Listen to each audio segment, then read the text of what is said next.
All right, so I'm gonna go into my little fan booking mind here, and I'm gonna predict what I think is gonna happen in WWE going forward with the Bloodline.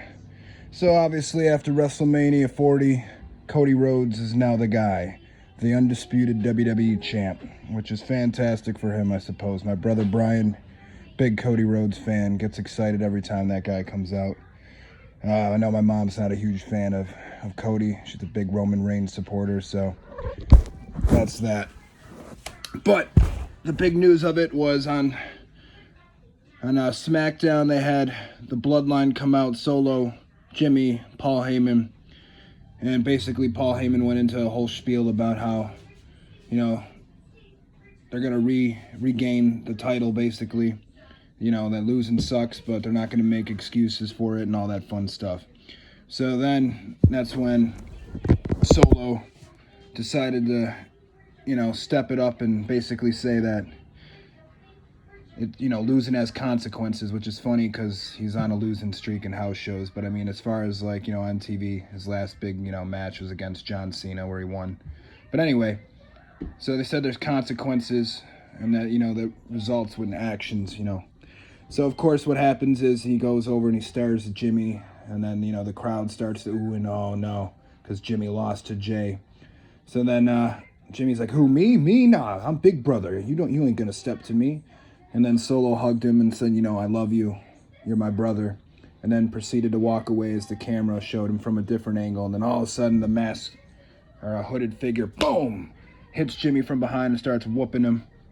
And who is it? None other than Tonga from New Japan Pro Wrestling, son of Haku, which was a fantastic way to introduce him. Of course, he beat the crap out of Jimmy, and then Solo stopped him, went over, and Paul Heyman, who was freaking out in the corner, hoping he wasn't going to get beat up by Solo, and then made him all do the one pose, but then he told Tonga, go get the chair, and then Paul Heyman was pleading with him, no, this isn't what the tribal chief wants, as he ran and hit him with the corner,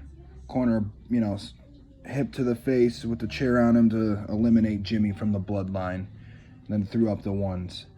So what I really think's going on here is they're going to do a long-term building up of Solo being the leader now. Solo's the leader of the Bloodline, right? Because Roman's out right now doing whatever he's doing. Day one, that's what he put on his X or Twitter or whatever it's called now.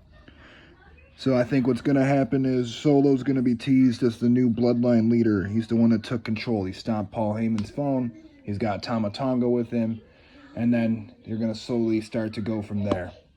I think, a few months down the line, Roman's going to make his return.